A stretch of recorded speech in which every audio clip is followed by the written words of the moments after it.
Donc la réponse à l'exercice, c'est l'écriture des trois formes mésomères de l'état intermédiaire, naturel, avec des localisations des électrons à chaque fois. Et l'on voit que sur celle-ci, particulièrement, on a la charge plus qui se situe juste à côté de l'oxygène, comme on l'avait ici. Là, la charge plus était juste à côté de l'oxygène. Et ce que l'on a eu ici, avec le doublet non liant de l'oxygène qui vient s'intercaler entre O et le carbone, eh bien on va pouvoir l'avoir aussi ici. Le doublet non liant de l'oxygène va venir pouvoir s'intercaler entre O et le carbone parce que ce carbone n'a que 3 liaisons, il peut en accueillir une quatrième. Et donc, on a une autre forme mésomère qui va donc pouvoir se mettre en place, qui va être celle-ci.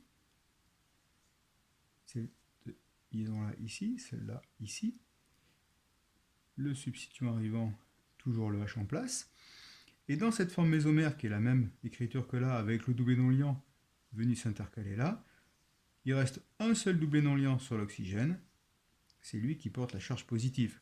Là encore, comme dans le cas de la deuxième substitution en ortho, on a une quatrième forme mésomère due à l'effet plus M, qui est beaucoup plus important que l'effet déstabilisant moins I, là encore.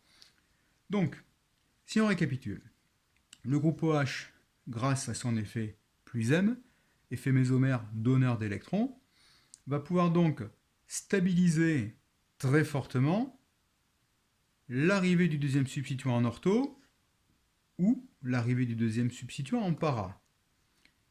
L'effet moins I résiduel va déstabiliser l'arrivée du deuxième substituant en méta.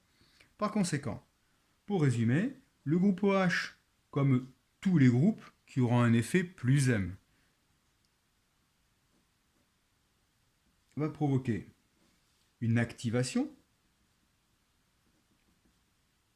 Une activation parce que la substitution sera plus rapide que sur le benzène, mais cette activation ne sera possible que dans le cas de la substitution numéro 2 en ortho ou en para. Donc on va voir des groupes activants, mais qui sont aussi ortho, para, orienteurs.